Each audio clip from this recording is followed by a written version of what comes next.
Well, I want to begin by sharing something that is really cool just in what God's doing in our church.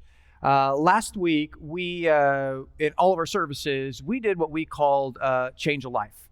And as a part of that, we as a church have planted a church in one of the poorest parts of Honduras. And we partnered with Compassion International there. And as a part of that, last week, we had the opportunity to sponsor 300 kids that are in deep poverty. And I'm just excited to say that we sponsored all of them. In fact, we ran out, and it was just really cool. And I was at all the services here in Greenfield, and I'm watching video of Oak Creek Franklin and hearing about things going on online. And this is the only thing I could say. It's not perfectly said, okay, by any means, but just the experience of there is just a sensitivity about our church when it comes to those that are in need. And it's just there. And what I love about that is that's God's heart, because God's heart is for the least and for the poor and for those in need. And our church always steps up. And I was like, oh man, 300. I don't know how we're going to do 300. Well, we probably could have done 400. And the good news is that we are going to have more opportunities in the future, because long term we're going to do some things in that area to plant more churches, to really knock out poverty in that area. And so just a really cool thing and a very significant thing. And I just, once again, just love being a part of a church that cares for the least of these. Now today we are kicking off a new series called Canceling Jesus.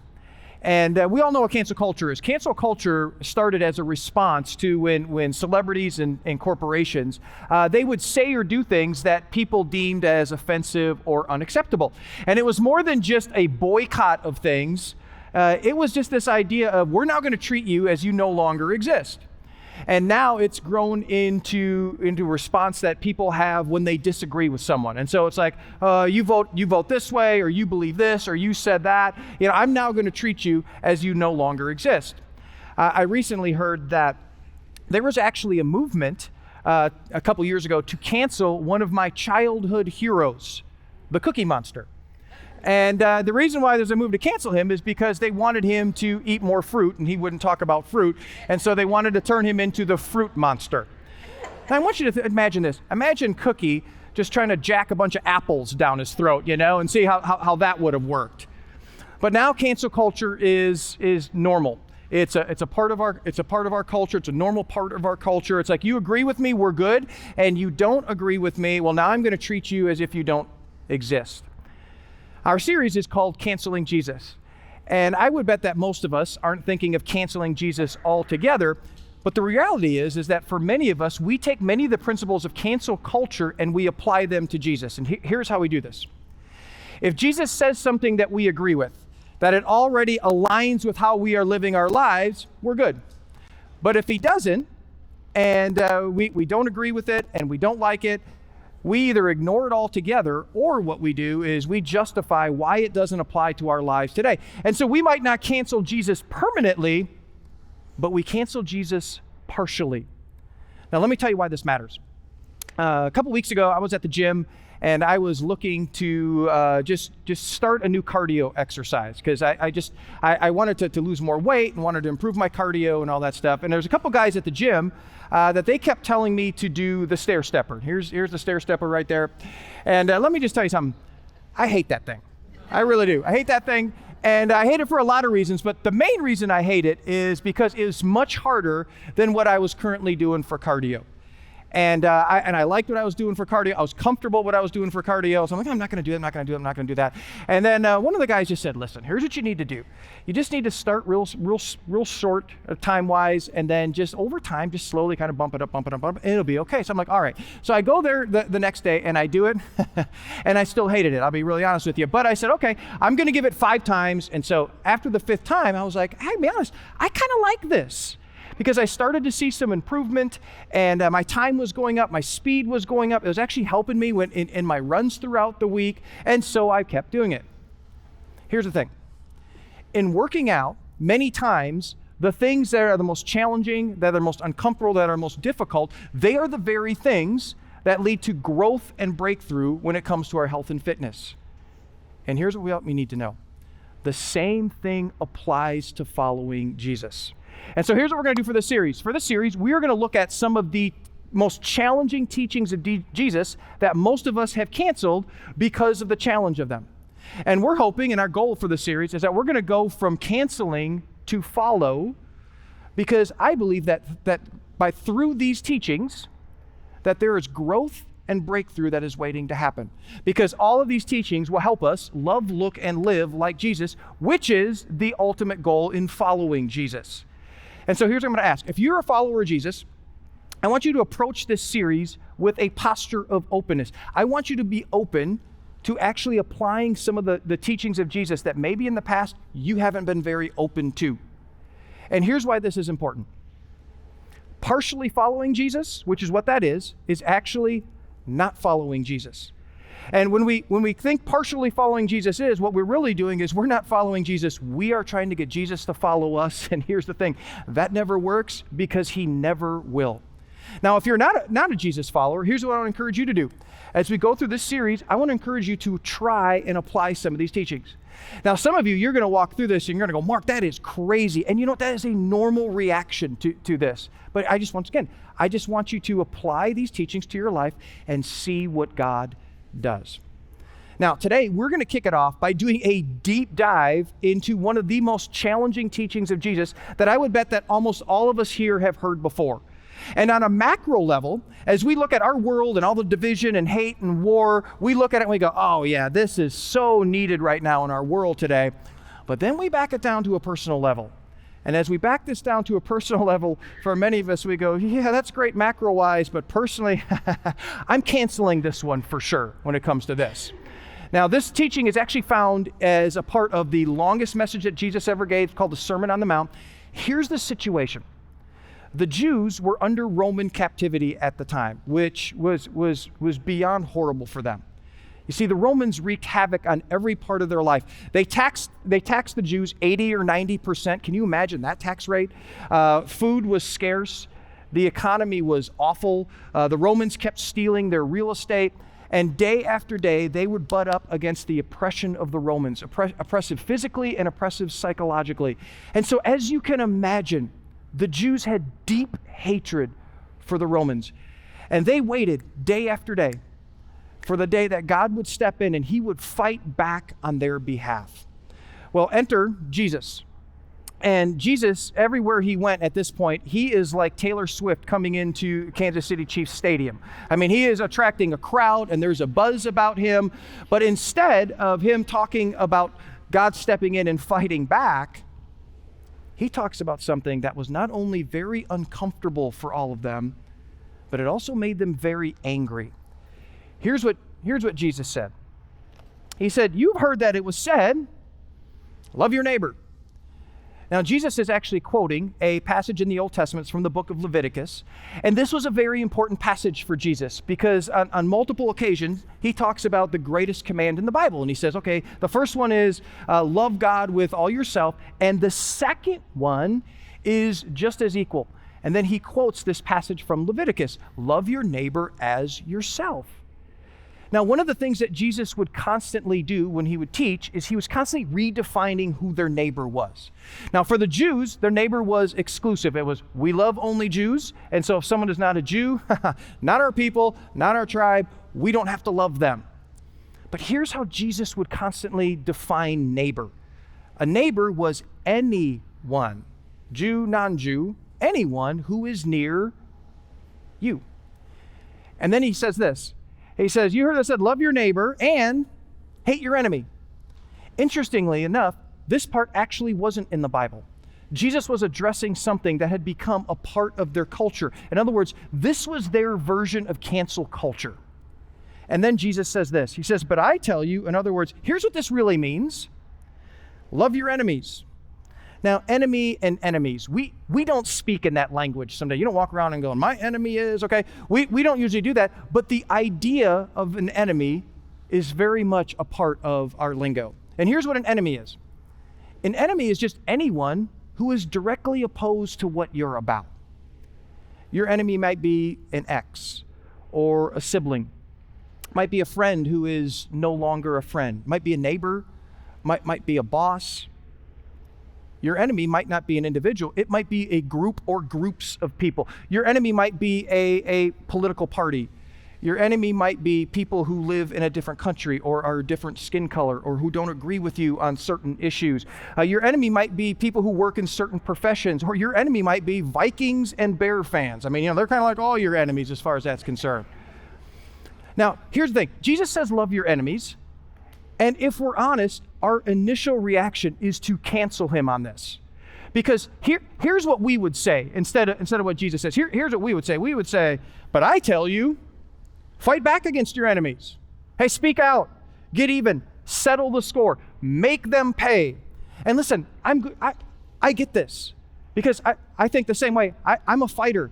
I naturally fight back when someone hits me. And here's the thing. I'm actually good with it. But here's the problem with this. Fighting back always makes it worse because it gets us caught up in this never-ending cycle of who can hurt who the worst. And the end result is everyone ends up hurt. So Jesus tells us how we should relate to our enemies. And we go back to what we just read. He says this, but I tell you, I want you to love your enemies. Now, the love that he is talking about is not this emotional kind of love. It's not like, oh, I can't wait to love my enemies. I'm feeling love for them. Because if that's what you're waiting for, guess what? That is never going to happen.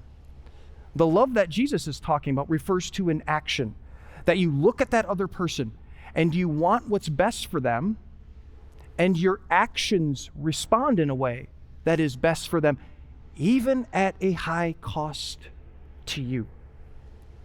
And so for Jesus, loving your neighbor as yourself in this context means this: how to make an enemy into a neighbor through love. Now, Jesus is not saying this. He's not saying, don't do anything about it. He's not saying just sit back and take it, overlook it. He's not saying you need to look at just their lying and cheating and abuse and their oppressiveness and just act like it's no big deal. That's not what he's saying. In fact, oftentimes, the most loving thing we can do is call out some of that stuff. Not only is it loving because it protects you, but it also protects the other person in the process. But we never do it without being in a posture of love for that other person. And so Jesus is saying we need to wrestle with this question every time we're around our enemy. How do we make an enemy into a neighbor through love? Well, how do we do that? I mean, how in the world can we do that? Well, as Jesus always did, he has some ideas. And these ideas, I'm just going to warn you, we're going to want to cancel them. Here's what Jesus says. Here's the first way we can do that. He says this, hey, but I tell you, love your neighbors and pray for those who persecute you. And when he says pray, he doesn't mean pray that God would burn their house down, all right? What he does mean is he means pray that God's goodness or that the goodness of God would begin to take root in their life. Now, my guess is that most of us, we've never tried this because this is not even a category for us. If you've been around here any period of time, I've shared the full story of this, so I won't do it now just due to time, but I've shared the story. I was on staff at a very large church, and they had to make some cutbacks just due to financial situations, and they were supposed to be small ones, but they ended up making really large ones, and I was a part of the casualty of the cutbacks. And there was just a lot of dishonesty and deceit about the whole thing, and when it happened, I was bitter at the lead pastor. And I wasn't bitter because I was a part of the casualty. I mean, that happens and all that stuff. I was bitter because of just the deceit and dishonesty about the whole thing. And so, I get let go, and one of my mentors calls me a couple days later after it. He says, hey, I want you to do something. I want you to start praying for the lead pastor. And after he told me that, I just laughed on the phone. I said, oh, I've been praying for him all right. Yeah, I've been praying that lightning would strike him on the way to the car. I've been praying that he'd be exposed as all of these things. Oh, I've been praying, all right. I've been praying. And so I get off the phone. I'm like, I'm not going to do that. This is stupid and all that stuff. And I wrestled with that a couple of days. And I get up one day and I'm like, okay, I'm going to try this. Jesus says to do it. All right, I'm going to try to do it. And the first time I did it, I meant none of it. But I just did it. I was like, okay, God, I want, best for him, And I just kept doing it every day, once a day. About 2 weeks later, I actually started to mean it. because something began to change in my heart towards him, and my heart began to soften towards him. And what was interesting is a few months later, just through a weird series of circumstances, I ended up having lunch with him. And in that lunch, I wasn't angry or bitter in the least. You see, this is what makes Jesus so brilliant. Praying for our enemies isn't just for our enemies, it's actually more so God can set us free. Praying for our enemies, that's the way of Jesus. Love your enemies. Now, for some of us, we hear that and we go, why would I want to do that? I mean, honestly, why would we want to do that? I mean, it's just like, what benefit do I get? It doesn't benefit anybody. Well, here's the cool thing about Jesus. Jesus is actually going to tell us the why. And here's the thing. It's really important for us because without the why, we aren't going to do it. And so here's what Jesus says about the why. He says this, that you may be children of your Father in heaven. In other words, Jesus gives us one reason why we should do it. And it's as simple as this. Because this is what God's like. And when we love our enemies, we are becoming more like him, which is the goal of spiritual growth. And then Jesus makes this observation. And in this observation, this is where we get the line, that's not fair. All right, this is the root of it right here. Here's where it comes from. And here's what Jesus says. It's he, being God, causes his son. I love that. And whose son is that? But that God owns the sun, by the way. God owns the clouds. Jesus letting us know that. He causes his sun to rise on the evil and the good, and he sends rain on the righteous and the unrighteous. Now, rain back then was a sign of blessing. And it is in a gregarian society. And so crops were everything for them. And it took rain and sun, obviously, to grow the crops. And so Jesus says, hey, the sun and the rain, God sends both on good people and on bad people alike. Now, let me just illustrate this for you by putting on my meteorologist hat, okay? Which means I can only be right 50% of the time, which is kind of a cool thing, all right? And you guys will still watch me on TV. All right, so here, let me just illustrate this for you. I was doing some research on weather around the world, all right? And so did you know that the weather in Moscow right now, Moscow, Russia, which, a lot of people, high percentage of our people in our country, when we think of Putin and all that stuff, and say, hey, we're not buddies with Putin. We don't like that dude, all right? But the weather in Moscow right now is ranging from the high 20s to the low 30s. That's not bad. I thought it'd be cooler than that, a little cooler than here, but I'd be fine. That's livable. All right, the weather now in Washington, D.C., which, by the way, is the headquarters of both the Democratic and Republican Party. Here's what the weather is there. High 40s, mid 50s. Not bad. Pretty close to what it was here today. Pretty close. The weather in Chicago, home of the Chicago Bears. Do you know what the weather? Not everybody's enemy. Not everybody's enemy, okay? The home of the Chicago Bears. Did you know what the weather is there today? Pretty much the same as it is here, but a little bit windier. Now, if there's someone that's an enemy that lives in southeast Wisconsin, or there's a group of people that you would consider enemies that live in southeast Wisconsin, do you know what the weather was like for them today? The same as it was for you. Now notice, no typhoons, no hurricanes, no tornadoes brushing through there or lightning strikes, just sun and rain. You see, here's what Jesus is saying.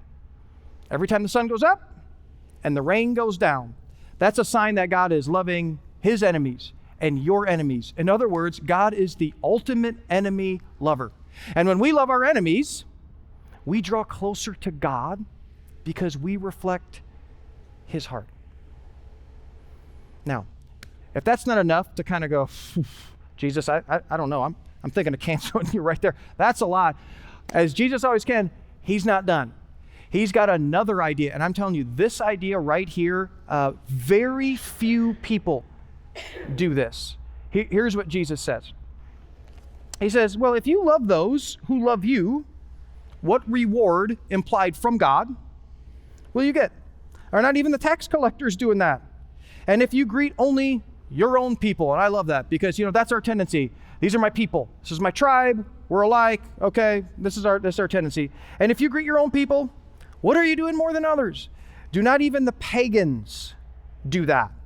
And so Jesus, what he does is he picks two enemies of the Jewish people. Tax collectors, who were the worst of the worst. They were considered the Benedict Arnold of their day. And then pagans were the second one. Pagans were not Jewish. And they looked at them as they were far from God. And so they were especially the Romans. It would be the equivalent of us picking a suicide terrorist bomber. Now here's where Jesus makes this highly uncomfortable for all of us. He's suggesting an idea that, as I said earlier, that hardly anyone considers anymore, or it's hardly ever done. And here's his idea. That instead of pick a side and rail against the other person or side, Jesus is suggesting, go to the other side. And when you see that person or people, look at them in the eye.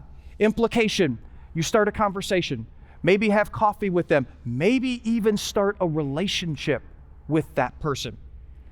A couple years ago, I was talking to a guy, and I didn't know him that well, but we had known each other just through mutual friends, all that stuff. And so he's talking to me, and he is just fuming mad about Planned Parenthood, and because they were performing abortions. And he looks at me and he goes, I'm going to go across there, and I'm going to stand in front of their building. I'm going to make a sign, and I'm just going to start yelling at anyone who goes in there. And so I said to him, I go, have you ever changed your mind on something because there was a bunch of angry people holding up signs yelling at you? And then I said, instead, I said, I'm going to give you some different advice. And I said, instead of doing the yelling and all that stuff, here's what I want you to do. I want you to go over to Planned Parenthood. I want you to get to know someone on their staff. And then I want you to take them out for coffee. And then I want you to ask them their story. Because then for you, it's going to go from just a position to a person. I never heard from that person ever again. You see, here's the thing. If he would have actually done that, it's kind of interesting what would happen. The anti-abortion crowd, they would have been like, hey, what are you doing? You don't go over there. You don't associate with such evil people. And then the pro-abortion people, they would have been like, hey, you don't come over here and you don't spread your hate over here. But this is exactly what Jesus is telling us to do. He said, if you just love the people who think like you, who believe like you, all that stuff, you are no different than the tax collectors and the sinners, and you will continue to perpetuate just the tribalism that is continuing to wreak havoc on our society for thousands of years. You see, we hear and read the stories of Jesus, and what's interesting is this. He did the exact opposite. He would constantly cross cultural and social barriers, and he would eat and he would drink and he would spend time with tax collectors and prostitutes, and he got in all sorts of trouble about it. But we read these stories today and we're like, oh, I love anti-establishment Jesus. Jesus is so cool, man. Go get those guys. Go get those guys. Let me ask you, if you've read these stories before, have you ever got offended from reading these stories of Jesus? My guess would be, no, you haven't. And you know why? Because we don't have any emotional connection to those stories. But let me try to bridge this for us for a minute. Let's just say you get up tomorrow, and you get up and you're reading an article, or you're scrolling through social media and you see a bunch of pictures of Jesus having lunch with 10 people who are known child sex offenders. What are you thinking about Jesus then? And then later in the week, you see pictures of Jesus all over social media, and he's in Russia, and he is having dinner with Putin. And you see them talking and all that stuff, and we know Putin. Putin has done some horrible things. Thousands of people have suffered and have been killed because of the things that he has done. How would you feel about Jesus then? Would you be going, man, Jesus, that's really cool? Would you be doing that? Or would you go, Jesus, do you know how horrible these people are?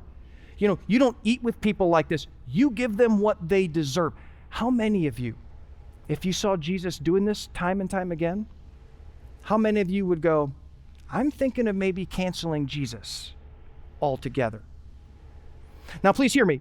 I'm not saying that Jesus would endorse anything that they did, but my point is this, is that instead of railing against people and positions, what he would do is he would have a conversation and start a relationship. In other words, Jesus would turn an enemy into a neighbor because that's what his heavenly Father is like. Now here's how Jesus ends it all. And he ends it with the line to end all line. And he just says this.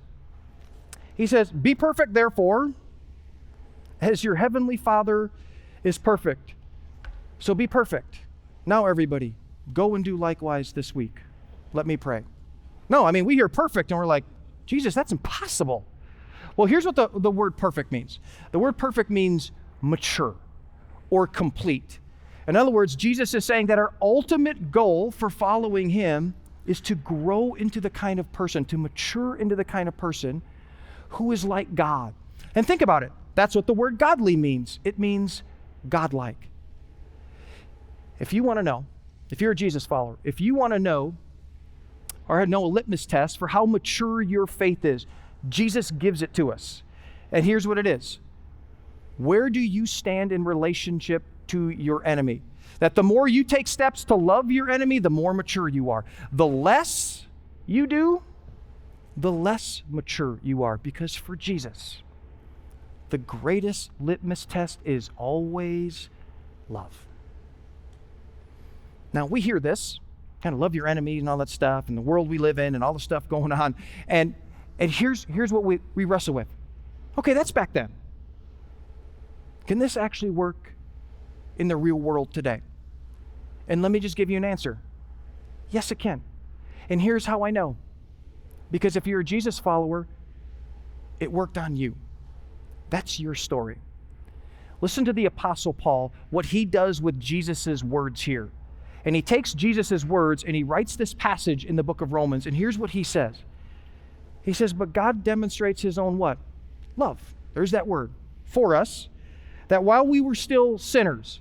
Now, we don't think about this, but here's what a sinner is in this context. A sinner is someone who is separated from God based on their own decisions. But while we were separated from God, here's what God did. Christ died for us. Since we now have been made right by his blood, how much more shall we be saved from God's wrath through him? For if, while we were God's enemies, do you know that apart from Christ, that's how God sees us? We're opposed to him. Well, he just said earlier, but while we were still sinners, he loves us. He loves his enemies. And then we were reconciled to him. What's reconciled? Two parties that were separate that are brought together.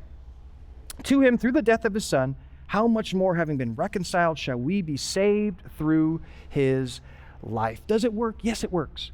Because it worked on you.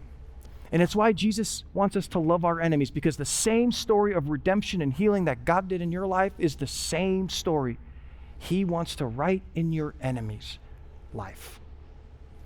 So I want to leave you with two questions that I want you to wrestle with. Not cancel. I want us to wrestle with when it comes to loving our enemies. And here's the first one. Who are your enemies? Who maybe be an individual or a group of people? Maybe it's someone that has hurt you or they are still hurting you. Maybe it is an opposing political party, or it's someone that doesn't hold the same position. They may be a different sexual orientation than you. Maybe they are doing some really awful things right now, and the thought of them makes you so mad. Who is it for you? Pick one, because we all have one. And then instead of canceling them, I want you to do the second thing. What's one thing? One thing you can do this week where you can begin turning your enemies into neighbors. And I'm not talking about endorsing what they are doing. And if they're abusive or dangerous, you stay away. But what does this look like in your life right now? You know, for some, the first step is you begin praying for that person. Well, Mark, I'm not going to mean it. It's okay. You do it anyways. For others of you, it is next time you see them, instead of looking down like this and looking away and pretend they don't exist or going to the other aisle or whatever it may be, you actually look at them in the eye and maybe even say hi. And for others of you, it's instead of posting about them, you make it personal.